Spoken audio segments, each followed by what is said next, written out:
I really wanted to use this mic, but I don't know where else to put it because I'm not wearing like a shirt under this or anything. This is okay. Hello and happy January 2025. I've been loving favorites videos, and I kind of like always go in and out of like loving them and like in spurts. I had an idea to actually do all of my favorite books of 2025 that I read, because I actually read the most I've ever read in a year. I got into reading this year and that was really fun for me, and then I was like, well, what if I just include my other little favorites? So I won't go into much of detail with all of them. I just kind of want to show them. I'm gonna do all of my books that I read, and then I was like, wait, I kind of do have like a good amount of favorites this year that I really have been loving, like consistently loved, and if not, I've gone back to or thought of. Yeah, I wanted to do a little recap of what I've been loving throughout the year of 2024. Everything that I've loved consistently, I've gone back to, kind of just to remember for myself, but also it's kind of a good way to reflect, trying to look through my things and like kind of see what I use daily. So that's what I have here. I loved so many things this year, and I had so many new interests,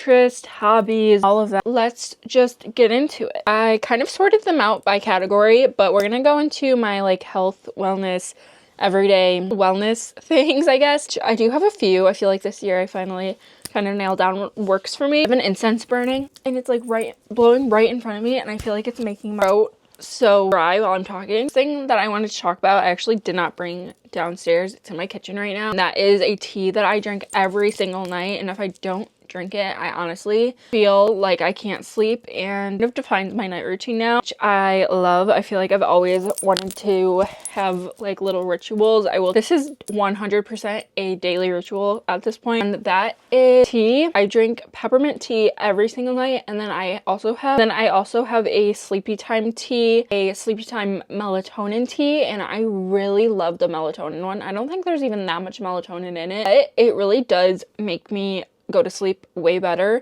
I try not to have it every single night. Days that like I want to wake up early or anything like that, I will take it, and I feel like I've seen biggest change in my sleep and my like night routine when I take that, and especially the peppermint tea. I think peppermint tea just really helps me wind down at night, calm down, if not that sleepy time, like extra sleepy time, I think it's called, that I have. Those are the best teas. They're the best. If you guys don't drink tea at night, you are missing out. It's like honestly one of my favorite parts of the day. I feel like I really nailed it down with my vitamins and my supplement game this year. I feel like I finally found what works for me. This is kind of the lineup right now. This one I have just recently brought into and I've really been enjoying, but these other three have been my favorites this entire year. I take them pretty much daily, except this one. This is my new one that I've been fixated on. I just recently found it. Really good at things about saffron and like for your mental health, depression, anxiety. Saffron is supposed to be a really, it's all expensive, but it's also known for like just mental health, and learned that from when I was in my health coaching course, that saffron was a really good vitamin for that, and I've always kind of wanted to incorporate it to my routine, figure out like the best way to do that, like through tea or whatever. And then I saw this at Target, and it's the Hello Happy Ollie gummy worm. It's for an upbeat mood, vitamin D and saffron, which I need both of those. Vitamin D also is so helpful, especially for in the winter. I live in Michigan, so I feel like the sun's actually out for once today, but I have not seen the sun in days. The week I was really feeling it. The like lack of sunlight, the lack of everything, to Target to get like a restock. So I got these. I've been loving them. Then another Ollie product that I will say I have been loving the entire year since I found them. They're the Goodbye Stress, Keep Calm and Stay Alert. They have GABA, L-theanine, and lemon balm, which are supposed to be good for stress. Keep calm and stay alert from Ollie. These are so nice. I feel the biggest difference when I take these. Like, I actually ran out of these for a while, and after I took them again, I really noticed the difference, and these are now a staple in my routine. Loving those have honestly changed my life. Next, supplements I've been taking these probably for over a year now. They're the daily pre and probiotic from Hilma, and I believe these are in Target now, which is really exciting. I wanted to find a probiotic that I could get daily, and I honestly just keep these in my bag because I know wherever I am, if I'm at work, if I'm at home, wherever I am, It's accessible, it's easy, get delivered every month. They're on Amazon too. And I'm like subscribed to it, so I just don't even have to think about it.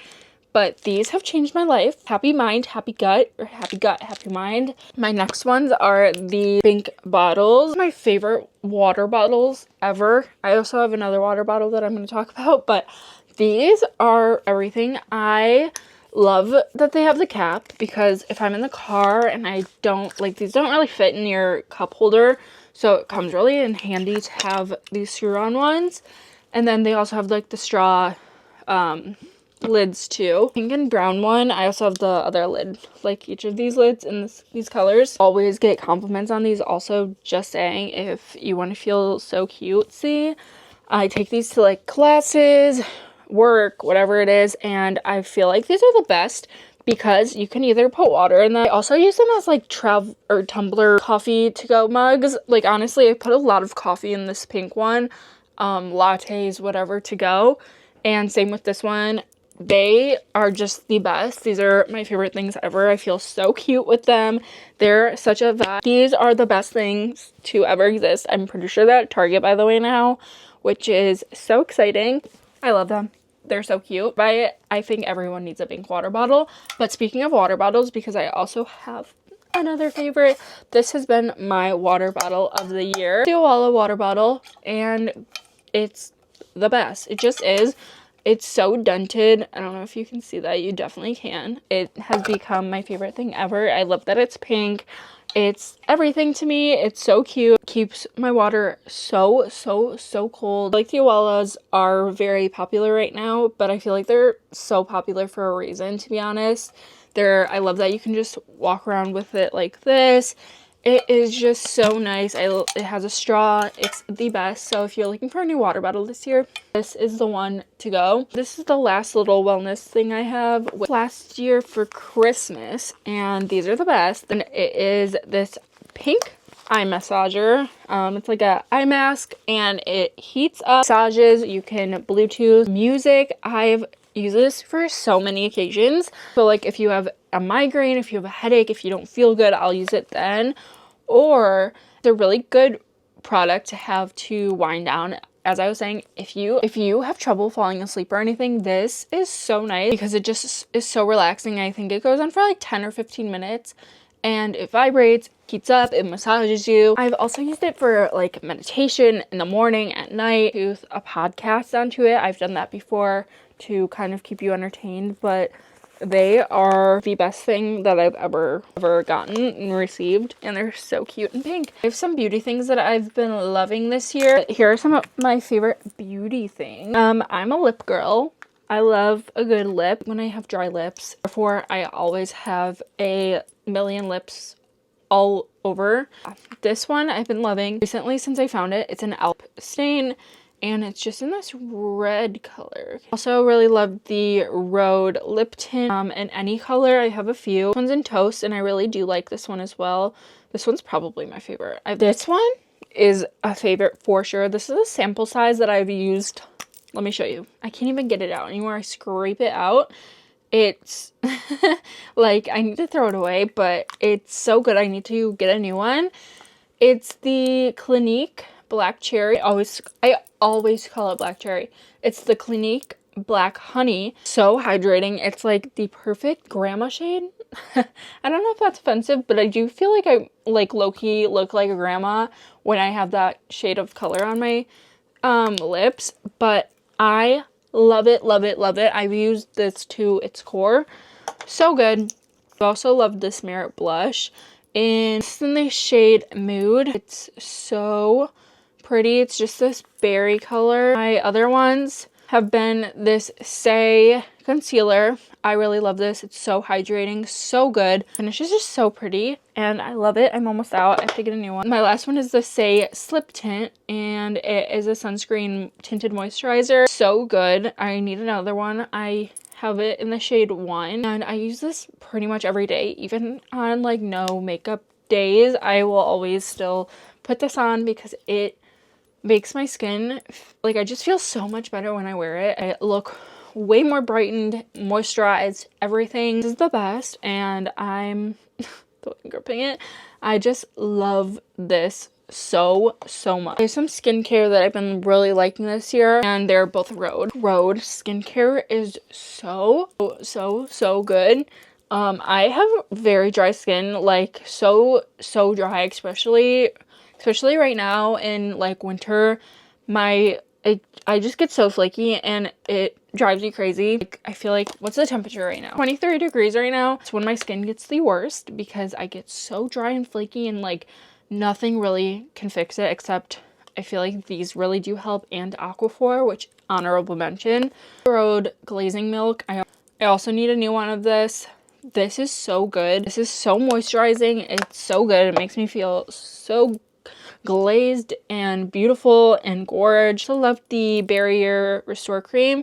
This was really good too. It's very hydrating, very thick, very creamy. To show some of my perfumes, because this year I feel like I've always been like a perfume girl and like have worn perfume.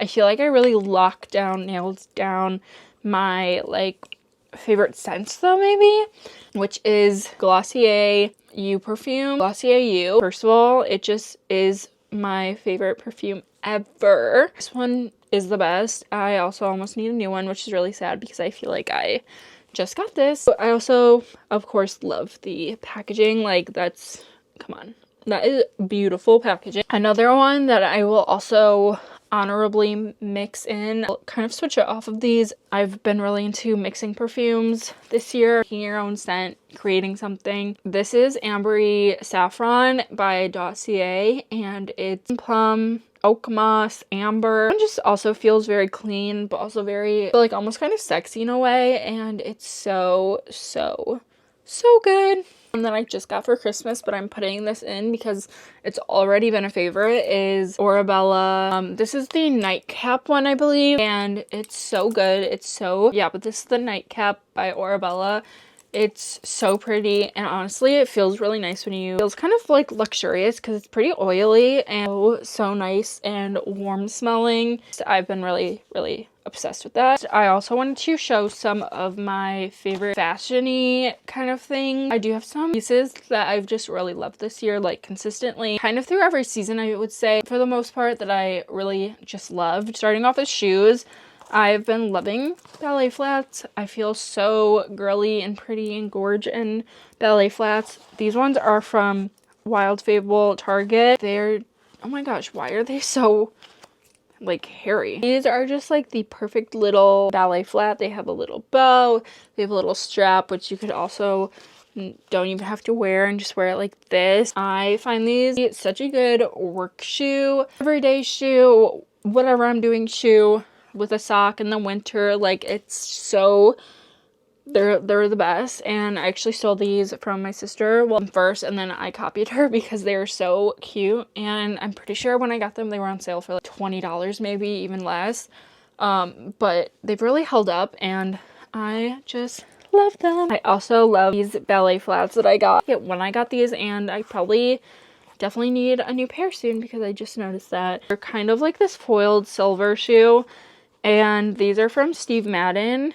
They're so cute. They're definitely my favorite shoe of 2024. I always wore these when I needed a little spark of happiness, when I wanted to feel so cute and a little bit different and fun and funky, especially at work. Like, they were just like my pick-me-up shoe. I wore them every chance I could get, but yeah, they're so good. Okay, some other clothing that I've been really obsessed with this year are two of these skirts. They have become my favorite skirts. I've worn them so much. They've become staples for just life, work, anywhere I'm going out, going places. They're so cute. I've been obsessed, especially this black skirt. I will say I've worn it so many times. It's just this pleated little silky skirt from H&M. It looks so well. It's so good. It's been like a comfort skirt. I feel like that's the only way I can really describe it. I've just loved it so much, especially when I like don't know what to wear but I really want to feel cute. That's like my go-to. This one too is also from H&M, and it's kind of the same. It's like a pleated little, but it's white and polka dotted, and it does have like, I don't know if you can see it. It has a lining. You kind of can't. It has a lining until like right here. This one is so cute, and it makes me feel so cute, girly, fun, all of the things that I like to feel. Their clothing item that I really liked this year were Abercrombie jeans. Never really a jean girl, and I feel like that was kind of my goal this last year, maybe 2023, was to stop wearing so many leggings and things of that category. I really wanted to feel a little bit more put together, fashion forward, a little bit more confident in fashion. For a while, I just was not in that like routine of that. Finding a good jean actually changed my life. I feel like for my body type, it's really hard to find a jean that like fits me well, that I feel good in. I found Abercrombie jeans this year, and that changed my life. Maybe like it was 2023, but this pair I love so much. They're just this black, almost gray denim, and they're the Curve Love. I thought these were the Curve Love, but they just say the loose high rise, but I think they are the Curve Love. Finding out of Abercrombie's Curve Love collection changed my life. I have so many jeans from them. I love them all, but this pair I feel like I wore the most. Until this year, I was never really like a sunglass girl. I always kind of had some, but I didn't wear them very like consistently, I guess. Never really gravitated toward them until I had this pair. Honestly changed my life. These are from Firmoo, and they have my prescription in them, and they're just so good. They're so cute. They fit me very well. I feel very cool in them, very cute. I love these sunglasses. I can't even describe. They changed my view on sunglasses. Okay, I'm gonna speed run a few of my other favorite things. I first of all loved this film camera. I'm pretty sure I just broke it, so I've been trying to figure that out, but when it's working, I have had so much fun with this year. It's been like a recent hyperfixation. So good. It's the, oh, it's upside down. It's the Kodak M35. It's so cute, so pink. Pictures are so fun to like receive back. It's something that I really had fun with and leaned into this year, capturing moments, pictures, my life, and it's been really fun, and I really love the pictures. I'll put some on the screen, but they're so cute. They always turn out so good, and I develop them. I just send them in and leave them on my app. I use the Darkroom, and it's just an app that you can use. Send it in, you get them in like a week. I feel like I usually receive them within a week or so. Something to look forward to, like in general. But yeah, so cute, such a good vibe, so fun. And honestly, such a good hobby. Their favorite was my Oura ring. I'm wearing it right now, and I have it in this like steel metal gray color, and you can kind of see all of the gadgets inside. I honestly think having this Oura ring changed my wellness practices, routines, how I take care of my body, how I look at health.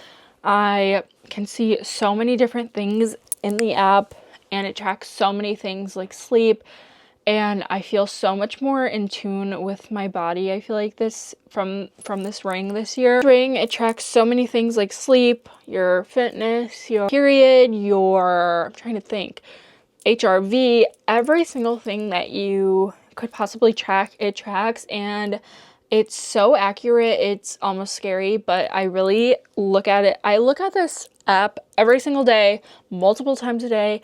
I feel so much more in tune. It tracks your steps, and I do feel overall so much healthier with this ring, and like I know my body so much more. Another one, it's all actually behind me. I didn't want to like unplug it. It's my Hatch alarm. I got it for my birthday. It was the best thing to ever happen to me. I've always been so bad at waking up. I skip my alarm. I do everything I can not to wake up. Yeah, it's just really changed the way I wake up, and with the light, with the sound. Also, my night routine. I'm a fan at night when I'm falling asleep, but at like 8:30 or something every night. There's a sound every night to start your nighttime routine. It has really benefited me. I feel like when I hear whatever sound it is on, I instantly am like, oh, okay, it's time to like wind down, chill out, brush my teeth, like do whatever I have to do, shower, all of the things. And it has been such a good thing to add into my routine. I could go on and on about it, but it's the best thing ever. I feel like everyone should have one. The last technical thing I guess I would add to this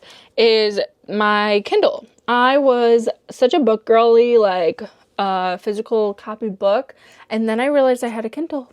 Like, I knew I had a Kindle, I just hadn't used it in so long, like years. I don't know why, because I've read so much on it, and with Kindle Unlimited, so many books on it. So I read so much more than I would on books. Like, it's so much easier, more accessible. I also have the Kindle app, which is also my favorite, and you can like read wherever you are. And if you're in public and like too embarrassed to like bring out your Kindle, you can read on the app. It's the best thing ever. I love my Kindle, and it's like been life-changing using it again. I really do think I read more on my Kindle now that I have it. Like, I read faster, I read more. It's the best. It's cat crazy hour right now, so if my cats are being weird here, ignore. I filmed the first part of this video yesterday, and I didn't really get into the books. I don't know, I kind of decided in the moment that I was not gonna explain all the books and all of them. I was just gonna kind of list my favorite books. But then today, reviewing that situation, I was like, I kind of hate that, because if someone did that to me, I would be like, okay, but like, what's it about? So I wanted to refilm that portion of the video of like what my favorite books were from 2024. I actually read the most amount of books that I have, I think ever. I read 26 books. I really narrowed them down to like my favorite, probably 6, I think, 5 or 6. I would recommend everyone that I think I consistently like thought about after reading them. Just my favorites that I couldn't stop thinking about, that I love, and they're like my favorite books. Yeah, I think reading has become one of my favorite hobbies that I somehow picked back up. I feel like I've always kind of been a reader, and really picked it up that last year and really dove headfirst deep into it, which I am so grateful for. Like, it's like the best way to spend my free time and to get off my phone, to dive deep into another world. Aspects of it, I just love reading. I feel like this year I kind of spent it reading a lot of like the classic books, not like classics, but they're more so very popular booktok-y, popular books amongst like that realm, I guess, if that makes sense. Just very popular, and they're popular for a good reason. They're all very popular for a good reason, and some of them surprise me. I'm so excited to document these books I would say these are like my favorite books of 2024. Recommend them to everyone. Let me know if you guys have read any of these. I feel like they're all very popular. Like, these are really good books to read if you're just getting into reading.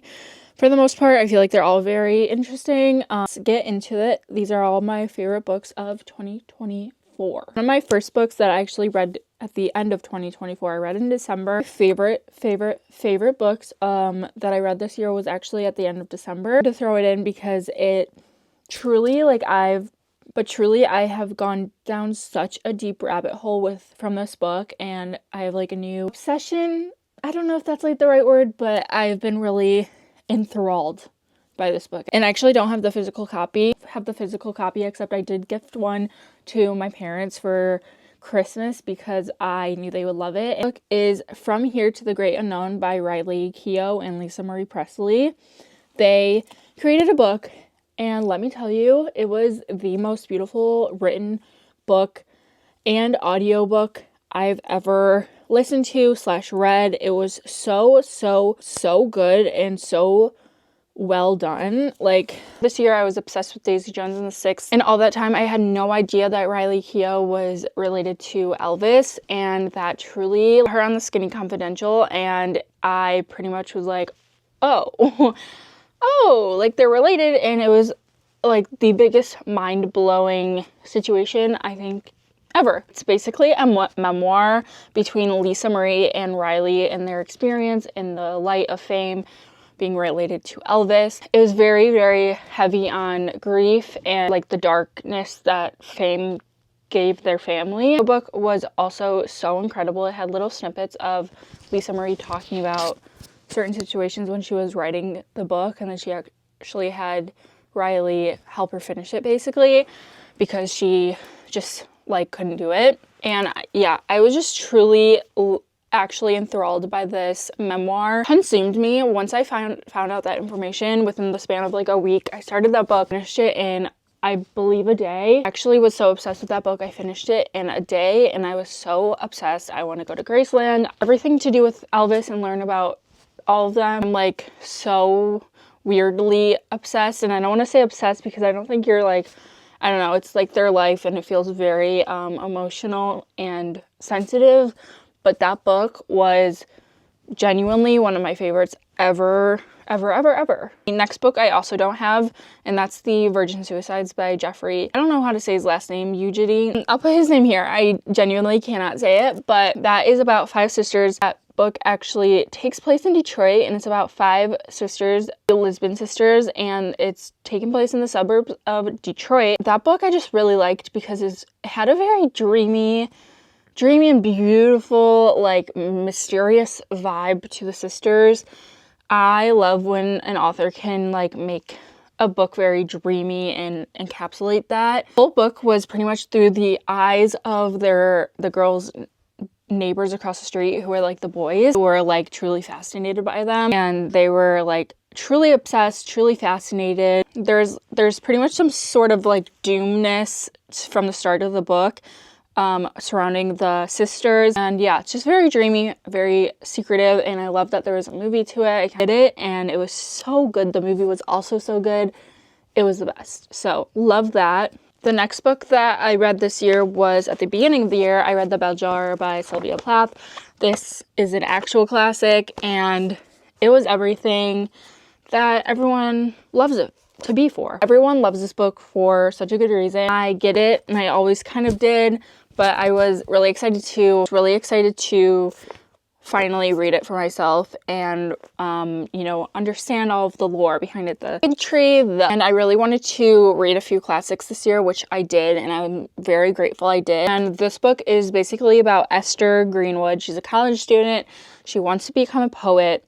She's selected for an internship, but she seems very unfulfilled, even though like good things are happening to her. And she basically just struggles the whole book with self-identity, with norms, friendships, relationships, and pretty much everything to do with like coming of age. I think about this book a lot, and I feel like everyone can relate to that, like the fig Sylvia.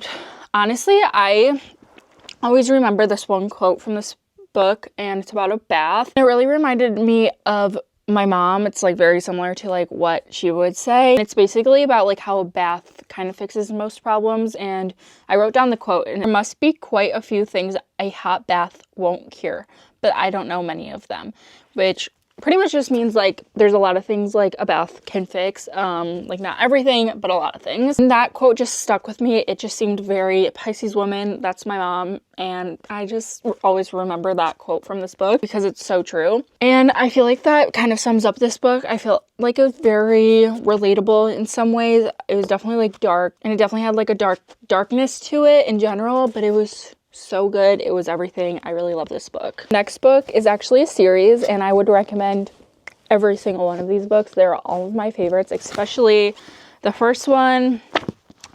And I also really liked the Daisy Hates books of it too. Magnolia Parks by Jessa Hastings. This book and series was the first ever series I actually read like fully, at least in my adult life. It was exactly what I needed last winter to like kind of ease into spring. It was so perfect. A lot of people will say this reminds them of Gossip Girl, which is so true.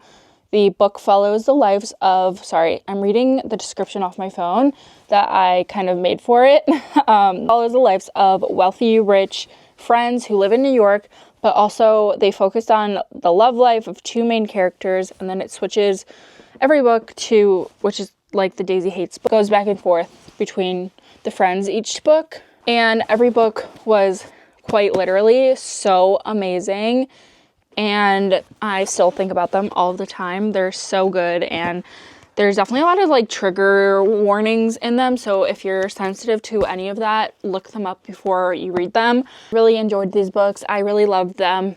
They're so good, and I still think about them all the time, especially when like certain Taylor Swift songs come on. I think of them. So I love a book that I continue to think about, if you guys can't tell. Hot topic, I know, but one of my favorite books this year was A Little Life, in fact, by Hanya Yanagihara, I believe is her name. And this book is also based in New York, and it follows the lives of 4 friends, and they have issues surrounding topics like substance abuse, depression, and mental health. I probably not recommend this book necessarily. However, I do think it's like an important read. This book, I just felt so connected to Jude. I felt so connected to their issues in some ways, and the darkness. It just felt so real. I don't know if I've ever felt so connected to a character. Like, I will never forget the ending of this book and how it made me feel in my bedroom in like the middle of February. Like, if you live in a cold state, you know how miserable February is. Like, I love February, but it's a little bit miserable and there's not much to do. This book, that was probably like the worst to read this book, but it was weirdly perfect. And I don't know, this book was just so incredibly written and beautiful, and as sad as it was so emotionally, I don't know, I just can't explain it. If you know, you know, I guess. And some people love it, some people hate it. I'm someone that really loved it, and it was probably one of the biggest books I've ever read. My camera's about to die, but this next one is Down the Drain by Julia Fox. This book was so good. This is one of my favorite memoirs I think I've ever. This is one of my favorite books I think that I have ever read, about Julia Fox's life, obviously, and basically it's her journey of getting to be Julia Fox and how she is. Listen, I've always been interested in Julia Fox. I think when she really got more popular, I was always like, oh my god, she's so cool. Like, she is definitely just so cool. She's very unique. Love that. This book almost off for me, if that makes sense, because it just got to show me her journey that I had no idea her lore was so insane. I'm just gonna read what I wrote about this book because I feel like I described it best this way. Chose addiction and struggled to make life meaningful, and the hustle she had for life she wanted. She had for the life she wanted. It was inspirational in ways, but also incredibly raw and confusing, but captivating. Never really knew much about her except that she was an icon, but this book made me truly obsessed with her. Her strength, her storytelling was also so amazing. While her story was heartbreaking, it was also very empowering, and I would recommend this book to anyone. I think everyone should read this book. Genuinely, I think everyone could find this like weird. I know it's like a memoir, so it shouldn't be entertaining, but I think a lot of people could learn from it. And yeah, I don't know. I love this book so much. I love this. I would frame this. Book. It was that good. Malibu Rising by Taylor Jenkins Reid. This book, I did not expect to love this book as much as I did. I actually almost did not read it. Some random day in probably July, I ended up picking this book up because I was like, okay, it's very summery on the cover. I'm feeling summery, and it was everything and more. I think about this book all of the time. There's one Sabrina Carpenter song that I think about this book too, called Coincidence, and I can't unhear this book when I listen to that song, even though they're so uncorrelated and come out like at the same time, but so good. Book now reminds me of like peak summer, and it was so well written. Once again, I'm gonna read the description off again because I feel like that's just like the easiest way to do it. But it's about 4 famous siblings in Malibu, and they always throw this party to celebrate the summer, and it's taken through like a 24-hour span of before the party, like during the party, and it goes through so many changes of their lives and like their relationship with each sibling, but it also goes into their parents and their parents' lives, which was so interesting. The parents, like a famous singer, in Malibu, and it goes through their parents meeting and going through everything together. The 60s, I think, or 70s, and it was so good. It just is one of my favorites. It was so good. Wait to read Carrie Soto So Back or something like that. I forget the name of it, but I'm obsessed. Yes. These are all my favorite books of 2024, and let me know if you guys have ever read any of these, and if you haven't, I highly recommend every single one. Tell me what books I have to read next. I'm looking for a good wintry romancy book for the winter, and I'm trying to still look, so if you have any recommendations, let me know. But these are all my favorite books of 2024. They're all of my favorites of 2024, so I really hope you enjoyed. This was really fun to do, reflect, really notice what I liked this year. So I hope you enjoyed too. Let me know any of your favorites, and I will see you guys in my next video. Bye, love you.